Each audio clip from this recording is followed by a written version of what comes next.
Good afternoon, everybody. Thank you for tuning in to this episode of the BSN Arcade Radio Podcast. Today we have with us Josh Looman with the EA Sports Madden 15 team, who is also known as the lead person for all things connected franchise, which is the topic of today's video cast. So welcome, Josh. Thanks. It's great to be here. We appreciate you taking time out of your schedule. I know it's a really busy time of year for you guys with the games launch approaching here in a few weeks. But as you can imagine, connected franchise gamers all across the country are anxiously awaiting news on all things connected franchise related. So if you'd like to just go ahead and maybe hit the high points for us on things that you're most excited about for this year's game. Yeah, it's funny. We do a ton every year, and I've got a massive list of features here on my notepad. I wanted to make sure I didn't forget anything as we went along. But for anybody worried about, hey, they didn't do anything connected franchise, we always do a ton.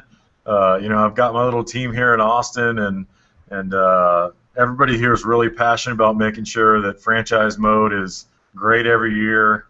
We go above and beyond, work a little harder than people expect us to, I think, sometimes, just to make sure that we put as much as possible into the game. So, big thing this year, I heard in the past, last year, the year before, that at times developing players in CFM can be a little tedious. And, when you start talking about things like taking rookies and backups and third-string guys and trying to develop those guys, really the only mechanism you had in the past was putting them into games in the fourth quarter or grinding through long in-game practices that would get you a little bit of XP for a player and sort of being forced to go out of your way to figure out ways to develop players. And I think, the impression I got and the feeling I got from kind of playing through as we started talking about this year was that's a lot of work just to develop players that you really should have an easier time kind of building your team around. So first thing we sat down and started talking about this year was this new feature called Game Prep. It's a very, very quick way to go in every single week, earn whatever players you want, XP, or a new feature we're adding this year, which is Confidence. Confidence is now a 1 to 99 rating. It doesn't have anything to do with hot and cold streaks or anything like that. It's basically a new dynamic rating that changes from week to week. It's not an indication of whether the player is always a confident player or not confident. It's not a hard set rating that never changes. It's just a rating that kind of fluctuates from week to week based on all kinds of stuff. So whether you're winning or losing games, whether you're playing well as a player, whether some guy on your team who was really good got traded or signed, or you drafted a great rookie quarterback like an Andrew Luck or RG3, there's a lot of different things that go into affecting confidence. And in the Game Prep feature, your focus is every single week on whether you want to develop your team for the long term, which means you spend your time focused on earning your players XP, or whether you want to focus on the short term, which is this week's game, which means you want to make sure that everybody's confidence is as high as possible. And what we tried to capture, and I talked about this in the blog a little bit, is that feeling in the NFL of this player is just playing with really high confidence right now, he's playing better than he normally does, or this player is really struggling with his confidence. You would expect him to play a little bit better based on his abilities, but he's just not playing that great. So when you have that 1 to 99 rating for confidence for players, 50 for us is normal, which is different from the rest of the ratings. If you have 50 speed, you're obviously really slow, and people wouldn't normally draft guys like that. But 50 confidence for us is fine. It's normal. It's not going to really affect anything. Every player will actually start the mode with a 50 confidence, and then depending on what happens to you and whether you go in every single week in game prep and focus on increasing players' confidence, if confidence gets too low, key ratings will drop per position.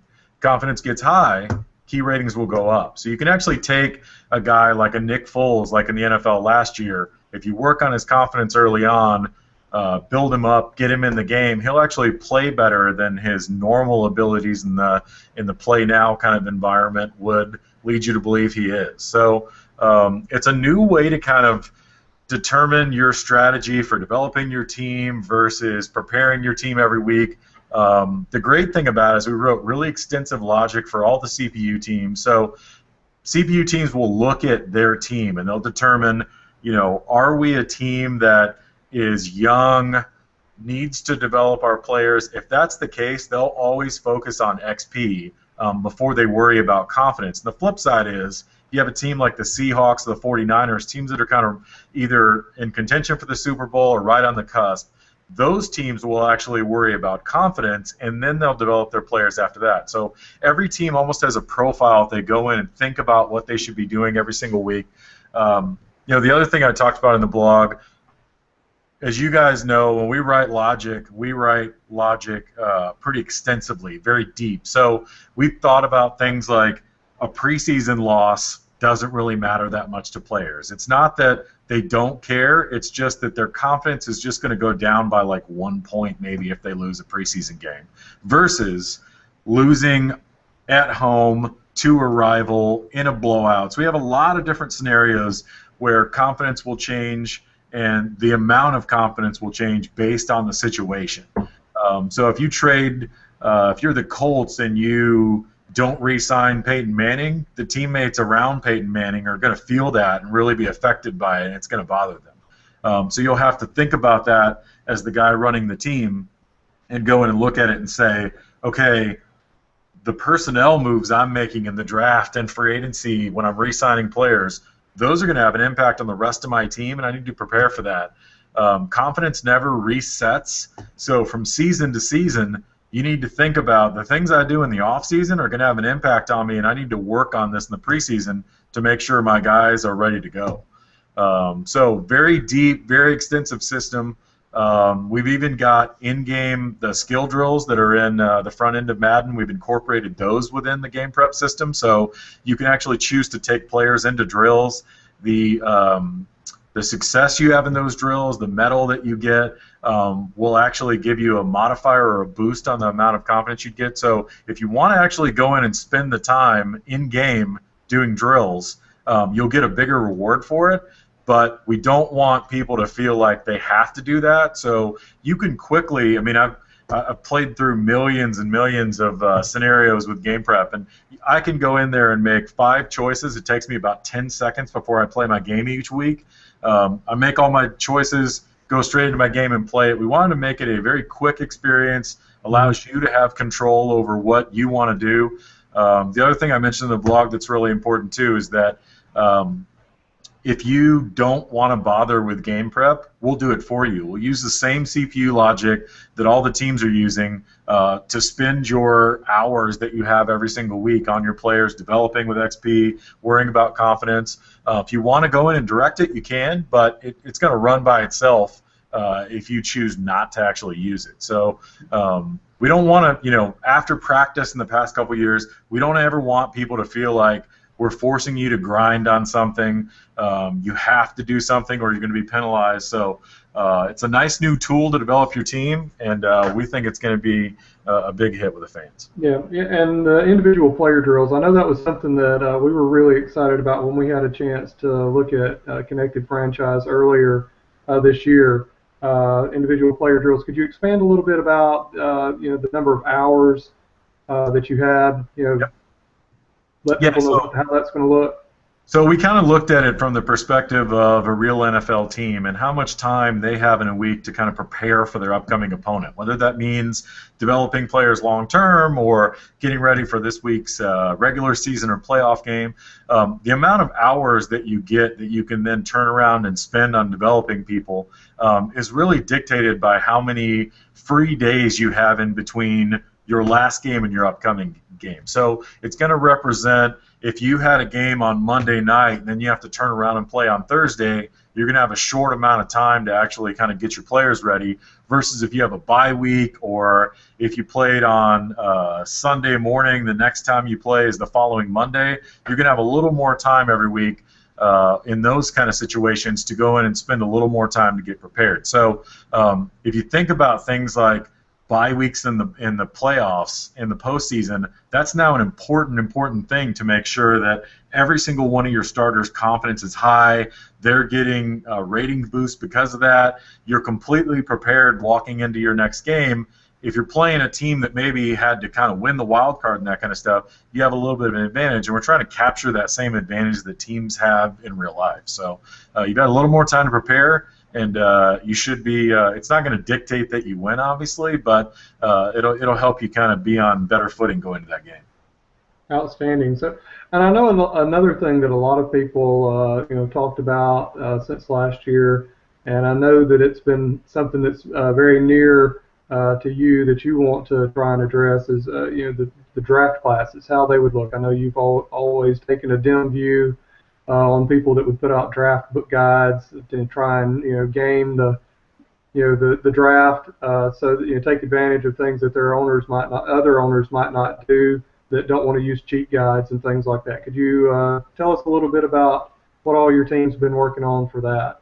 Yeah, I mean, so the big thing there with me is, especially when it comes to online leagues, like, again, I could care less if somebody offline feels, the need to spend a little bit of time personally going out on the internet and trying to find out who's good or bad. That's always going to happen. The thing I can't stand is when you're in an online league with a bunch of other people and everybody's kind of have a handshake agreement that they're not going to go look at the rookies in the draft class, and there's the one guy who can't hold himself to that, and he goes in and actually kind of ruins it for everybody and cherry picks the best players in the draft, takes guys way before they're supposed to be taken. So, we went into this year thinking that's been a massive amount of work for us as a design team to create all those guys by hand, make sure they're all perfect, but we understand that it does have it does cause problems in online leagues. So we decided to kind of go back to the drawing board and figure out how to make sure that all of our draft classes were randomized. Everything about every player was randomized.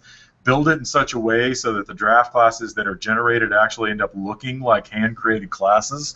So we built this pretty extensive tool that creates these random classes. That's in the game now. You'll never have the same draft class twice. You'll never have the same player twice. Everything about them is randomly generated.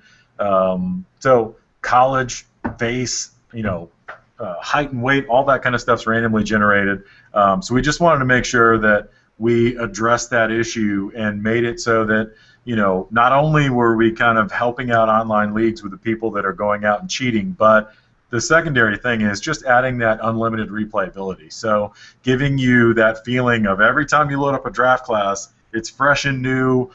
You don't know what you're going to get. We've built in the ability for sometimes you'll have a draft class that's got more depth in the quarterback position than others. We wanted to make sure all the stuff that we tried to do from hand creating these guys, we tried to capture. So that's there. The other question I've been asked about, I want to make sure I kind of touch on real quick, is did this destroy the news stories about the rookies, the branching storylines that we wrote? We actually spent just as much time when we created the random rookies as that we did focusing on making sure we could create random storylines for all of the draft classes and make them make sense, make them interesting, make them unique. So you'll still see stories all throughout the season for all these randomly created guys. You'll still get audio in the draft. You'll actually now have Adam Schefter and Trey Wingo actually refer to the guys by name.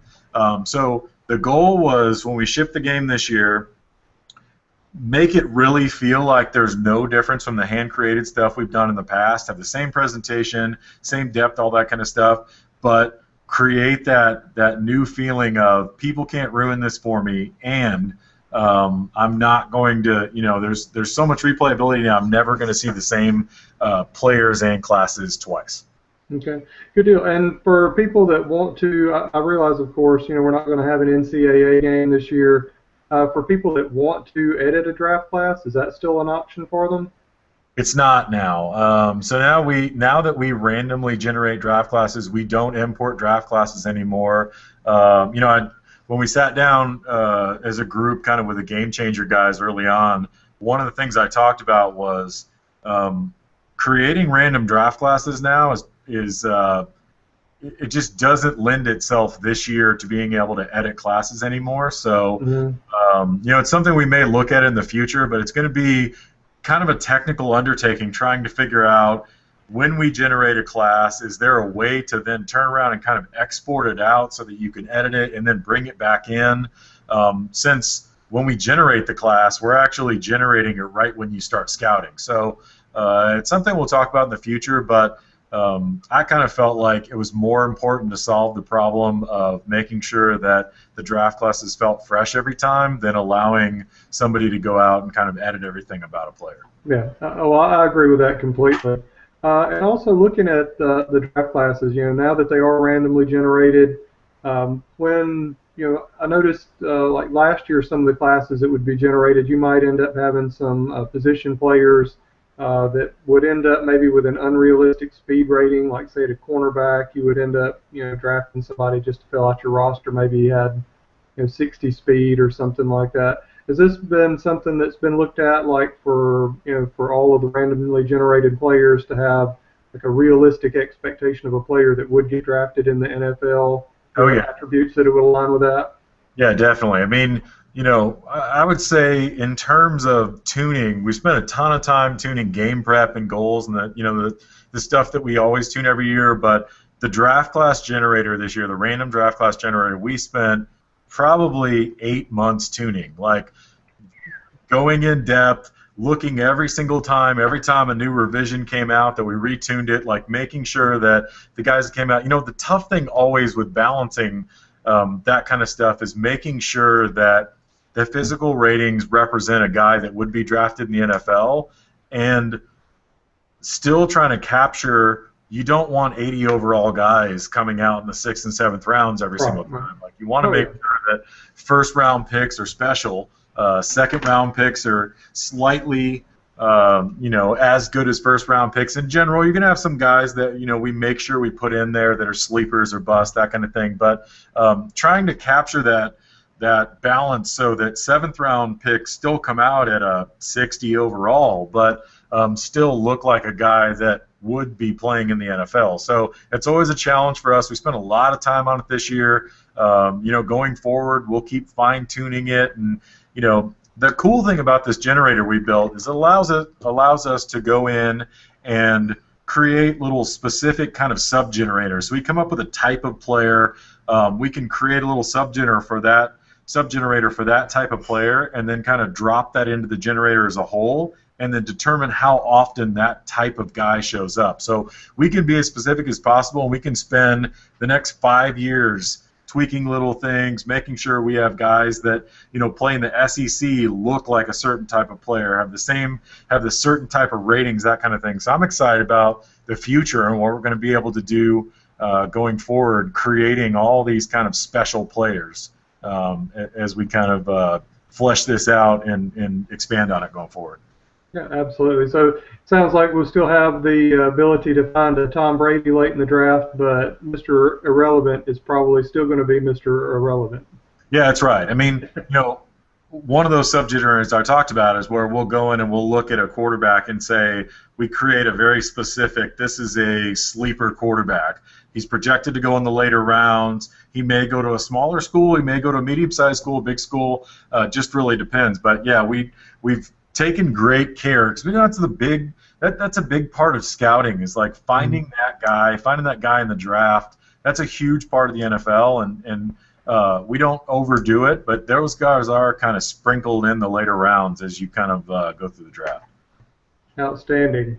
So also, I know another thing that's very important for Connected Franchise commissioners, is commissioner tools. Could you talk a little bit about the new commissioner tools that are going to be available in Madden 15? Yep. So when we sat down with you guys, typically the way the conversation goes is I'll come in and go, I know what commissioner tools you guys have talked about in the past and asked for. Let's discuss a couple that we could possibly do this year based on time and everything else we're doing. And I think almost every single year I've exclusively worked with the Game Changers on determining what those commissioner tools are. I'm not a commissioner of a league currently, personally, so I defer to you guys as the experts. So the two that we came up with that we want to do is we want to make sure that we could add multiple commissioners. So now if you're the commissioner of a league, you can go in and set 2 other people, 3 other people, 4 other people, 1 other person as a sub-commissioner, basically. They generally have almost the same exact powers as a commissioner as they go through. And what that does is it allows you, we heard from you guys that if there's one commissioner only, sometimes that guy goes on vacation or he's at work or something, and he doesn't have the ability to go in and make changes and advance the league. If he is able to assign other commissioners, they can handle that stuff for him, makes kind of the advancing the week and doing all the kind of maintenance and that kind of stuff a little smoother. So we added that. We also added the ability to go in and define how long you'll be on autopilot. So one of the things we heard that was a big issue last year with online leagues is some guy would put himself on autopilot, or the commissioner would put him on autopilot. That guy would go on vacation, come back, be ready to play his week, and because he was still on autopilot, things had been simmed for him, decisions have been made for him along the way. So now you can actually go in and define, only put me on autopilot for 1 week, or 3 weeks, or 5 weeks, that kind of thing, to give you a little more control as a user and as a commissioner for the people in your league. So we hope those 2 things kind of give everybody a little more control over managing your league, being able to kind of have a little more of a smooth experience as you go along, and we're always glad to kind of add them to the game. All right, well, good deal. I know something else that you've talked about that I think everybody's going to like to hear is the relocation mode. What work has been done on that? Oh yeah, so let me talk about that. So I put it in the blog, and I don't want to toot my own horn too much, but last year when we shipped Relocation, the team wasn't a huge, fan of where we ended up, I think, with some of the Relocation uniforms and team logos and that kind of stuff. So going into this year, I always like to personally, outside of working with my designers to tune the whole mode and everything, I like to take on some pet project that my wife hates me for, because it means I never go home, and I'm here till I'm sitting at home in my office maybe sometimes till like 3 o'clock in the morning. But what I did is I went in and I learned how to make uniforms in our game. Designers don't normally do that, artists do, but I kind of took it on myself to kind of go through the whole process and personally ensure that the uniforms that we ship this year are awesome. So what I did is the original plan was to try to redesign about 50 of them. I think we have 153 total if you look at all of the different variations for all the cities you can go to. Original plan was to redo 50. We got through 50, and I said, you know what, I'm going to push hard. I started working on them about September 1st of last year and finished about maybe somewhere around the middle of May. So push hard, try to get them all redesigned. We actually worked with marketing to come up with a contest where people could submit their designs for new uniforms. The goal I had was to make sure that what I created looked like something that a new NFL team would actually consider doing in the future. Didn't look like the old Packers uniform from 1960 that was being reused for every single team. So when we went through and started looking at them, I wanted to use a bunch of different styles, a bunch of different combinations of stuff. So I wanted to make sure that if you chose the bats versus the armadillos, you didn't have the same 3 styles for every single team with just slightly different color choices. So every single team looks very different from the next.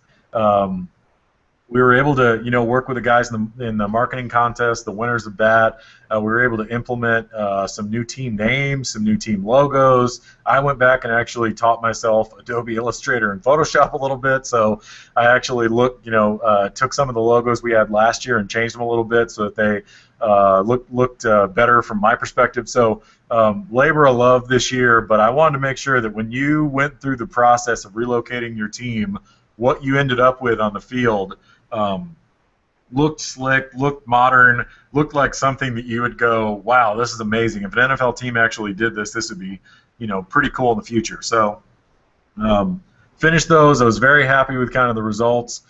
We actually redesigned the uniform select screen, so it's on a kind of on a player model now. Each uniform is, so you can actually take a look at it and see what the pants and socks and jersey and helmet and all those kind of things look like. Also, made some updates to the relocation so that we have a brand new city select screen that uses like a map. Just try to make sure that experience was felt new and fresh and completely new this year, so that people didn't feel like it was kind of the same exact retread from last year. Other thing we did, and I want to definitely give the Game Changer group credit, the suggestion was made from them that they wanted to make sure that there was a setting that allowed online leagues to make sure that CPU teams didn't relocate. Still allowed users to relocate if they wanted to, but turned off the CPU relocation. So we added that. Also did a lot of tuning of the relocation logic so that teams still rebuild their stadiums if they need to, but we don't have as many CPU teams in the first couple of years like trying to go relocate. In fact, I think I completely tuned it so that in the first year it never happens. You keep hearing about it in real life right now in the press, but it's something that I love, that part of the feature in owner mode, and I wanted to make sure that that kind of stood out as an A+ feature this year. Good deal. Well, I'm sure everybody's going to be really excited about that. It looked really great when we had a chance to look at it, and I know you guys have worked on it a lot since then.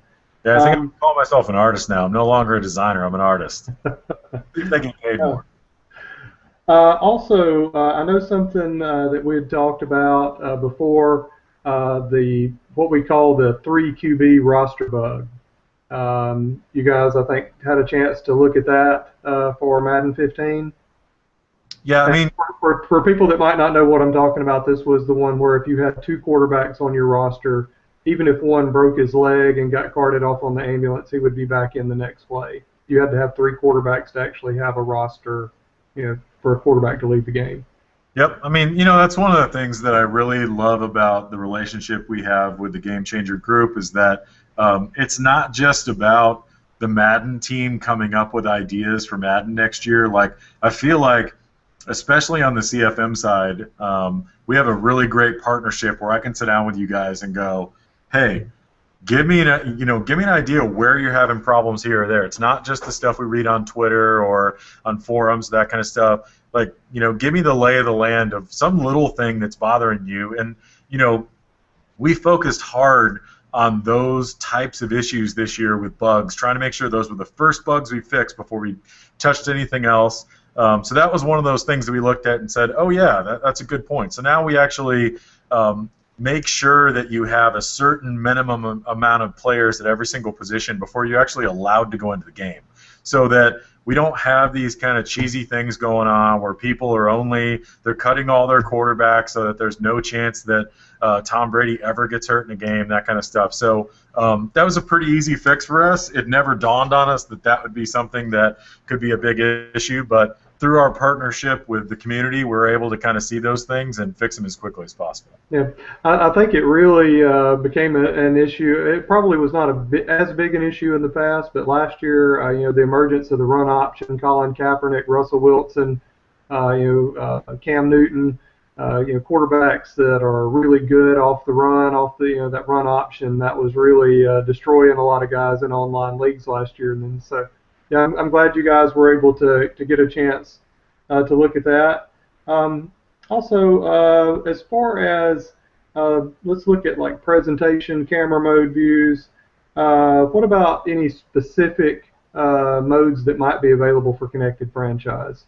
Yeah, so we did a lot of good stuff with presentation. There's definitely more very specific kind of banners in CFM that reference like playoff teams, that kind of stuff. We've got commentary. We've got the camera angles in there that we've taken advantage of. One of my favorite things is as you go in on the Xbox One and the PS4, if you play as a player, we have now very specific camera angles that we'll use. So you can play through a season as a defensive end and actually looks at it from the defensive end's perspective instead of just using the normal camera that's in there.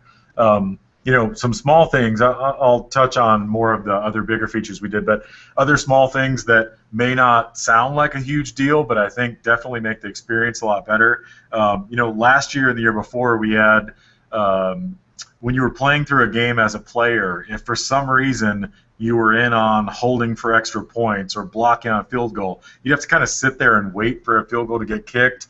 We've solved that problem. You now don't do those things, so you just really kind of play the meaningful plays and snaps of a game that you would do. Spend a lot of time on just cleaning up little things here or there to try to make sure that the experience itself, especially in game, was a much more seamless experience. So, good deal. So, and something else, let's look at tempo button. I think that's going to be more of a gameplay, but that's for next gen, right? Yeah, that's more of a gameplay thing. It's not really kind of a CFM specific thing, so it's not anything we worked on. Okay. Let's see what else we had. I can just start rattling stuff off if you want me to. Yeah, let's hear what the rest of what you got, and let me look and check my notes. We redid free agency in the off season, so now when you actually go in to sign off season free agents, you'll actually see for every single player they have different factors now that help them make their decision on who they're going to sign with. Those factors include how good the team is, how good the coach is on the team. Does the team actually need the player, or do they already have a really good starter at that position? Obviously, for corners and wide receivers and positions that have multiple starters, we take that into account. But it allows you to now, as you're making an offer, understand that money's not everything with players. So if you make a guy a competitive offer or an offer that's slightly more than anybody else, doesn't mean he's going to sign with you. Now we're telling you why. We're giving you a better idea of these different factors for every single guy really matter to him more.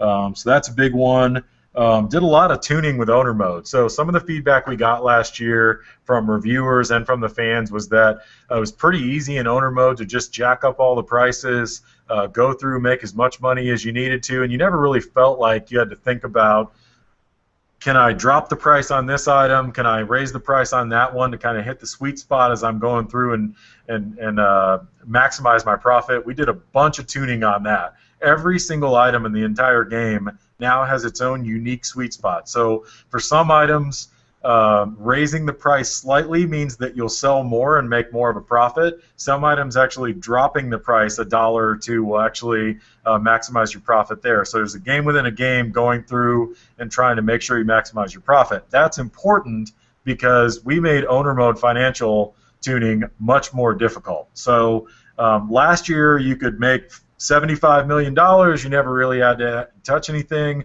You could just go through and kind of let the game run itself. Now you actually have to pay attention. If you're a team with a rundown stadium in a small market, you're going to struggle, and that's by design. Sometimes your only way out of that is to rebuild your stadium or move. That's the reality in the NFL in real life. You see teams all the time discussing whether they need a new stadium or not. And I've had scenarios where I worked with our testing group and with the other designers where they came to me and said, hey, I'm the Rams right now. I'm going through, we're 5-11. I'm really struggling to make any money. If you win and you kind of maximize your profit there, you can survive as a team in kind of a smaller market. But if you're losing and you've got an older stadium, you're really going to struggle. So think of it as kind of like the old school resource management type game. You really have to kind of play through and kind of get a feel for what's going on. I've taken a team that is at zero profit, maybe has $2 or $3 million at the end of a season. I've built a brand new stadium or moved them. The following year they make 35 to 50 million. So definitely a huge difference there. Did a lot of tuning with that. It's been a couple months really kind of going through and working through that and making sure that it was much more of a challenge. Big thing that we added was we actually added this pretty late. We added the ability to sim to some point in the future. So the way that CFM has worked in the past couple of years is you would just advance every single week, one at a time. There was no ability to sim to the offseason, that kind of stuff. We've added that. We now can sim to very specific points. So you could say sim to the playoffs, sim to the offseason, sim to the draft, sim to free agency, sim to next year. We've even given you the ability to sim 10 years into the future if you wanted to. In online leagues, that's actually driven by the commissioner. They're the one that decides if that how far you sim in the future. In offline leagues, obviously you're the commissioner, so you have control over that. Something that greatly helped us during testing. I think it's gotten pretty good reception from everybody that's kind of played the game, so I think that's going to be something that people really like. We redid the buy package screen, so when you go in and upgrade your player or you're upgrading players as a coach, you can now buy multiple packages and then press one button to be able to confirm all those things. So instead of buying one package at a time, pressing multiple buttons and confirming, that makes things a little bit easier. We actually added, and this is one of my favorites because I spend a lot of time tuning progression, tuning regression so that older players kind of drop off, that kind of stuff. We actually added a screen that allows you to see every single time a player progresses or regresses. So you could go through there in the off season, and if you've got an older running back that seems to have lost a step, in the past that just kind of happened in the background, and you had to like notice it as you were looking in the offseason at a player when you're trying to re-sign him. Now, as soon as that happens, you'll actually see what they regressed in and how much they regressed in it. So it'll give you an idea, another tool to kind of look at and go, wow, I've got a guy that just lost a big step. He dropped a couple points in overall. I've got to really determine if it's time to kind of part ways with him and draft somebody new. So that's kind of something new that I really liked. Completely redid weekly goals. So for coaches and players, weekly goals are very different. They now change every week. They react to whether you're a backup or a starter. They react to who you're playing, so you actually get more XP and a different type of goal if you're playing a rival this week versus if you're playing a preseason game. You also no longer always have to get 3 weekly goals if you're a coach or a player. Sometimes in the preseason we give you 1 weekly goal. The preseason less important in terms of like determining how well you're playing, that kind of stuff. It all depends on your overall. Coach weekly goals are very different. We tried to spice it up and throw a bunch of different stuff in there so that you felt like every single week when you were going in there you'd see something a little bit different. So there's playoff goals, preseason goals, like I said, very different kind of look there. We also added, tried to kind of replicate real life in terms of injured reserve. So now you have the ability as a coach or an owner to go in. If you have an injured player, you can put them on an IR. If they've actually healed back up before the end of the season, you can take them off IR, put them back on your roster. So trying to make sure we capture kind of the authenticity of the NFL. With that addition, we've changed the Pro Bowl a little bit. This is more of kind of a cosmetic change just to reflect what happens in the NFL. So every year you'll have 2 captains, which are legends, that become the captains of your team. There's no more conference affiliation like there isn't in real life. They'll then kind of draft their Pro Bowl team. So, the problem with the conference affiliation and our game in the past is if the AFC had 5 great quarterbacks that had amazing seasons, the NFC had 1 or 2, every Pro Bowl team got 3 quarterbacks. Now you'll actually get the top 6, or 4 quarterbacks, however many are on that roster. So that's a little bit of a change. We also added the ability to hire-fire staff during the season. So you can hire and fire coaches, trainers, scouts during the season and replace them with someone else. So that was something we definitely added in. We also added, this is kind of a really small one, but we added the ability for CPU teams to wear alternate uniforms, and you'll have a news story about it. There's a slight percentage chance that once during the season the CPU teams will wear their alternate uniforms in a game against you. Other big thing, so there's been some confusion in the past. In CFM, if you changed your scheme and you went in and looked at the overall of your quarterback, and because you changed your scheme or your player types, your quarterbacks overall went from like an 88 to an 85. If you went into game, it would actually still show 88 in the depth chart in game. So we've actually updated that. That was actually a pretty expensive change, even though it doesn't sound like it, because the in-game depth chart is very different from the one that we use in CFM. But now every single overall rating that you actually see in the depth chart in the front end in CFM will be reflected in game. So those ratings will all be accurate based on what you're seeing. So as you can see, tons of changes, bunch of new stuff this year. Added a massive amount of changes. I'm already working on next year right now. Right before we get jumped on this, I'm working on a design currently over on my other monitor that I bet you would love for me to kind of share with you, but I'm not going to. I can be there in 30 minutes. Yeah, there you go. So already working hard on next year, coming up with ideas. I have some really cool stuff so far that I'm excited about. My mission in life is to try to put as much of NFL head coach 09 into Madden as I go along. So, or things that I've learned from NFL head coach 09 and kind of represent in Madden. So, little things here or there that we're bringing along that I'm pretty excited about. So, huge year, lots of changes. Hope everybody likes it. Well, I mean, it sounds like the team has been really busy, and we knew, based on the community day, that you guys had really been, working hard on making more improvements to Connected Franchise and fixing things that were identified, and adding in new features as well. So I think everybody's going to be really excited when the game drops. Yeah, definitely. I mean, I've heard a couple of things through the grapevine that people were worried about the timing of the blog coming out and stuff to maybe have some sort of message or something. It's not that at all. I mean, we just kind of put together a schedule of the blogs and marketing and PR work on that, and just because CFM is the last blog is no indication at all that we did less features than we normally would.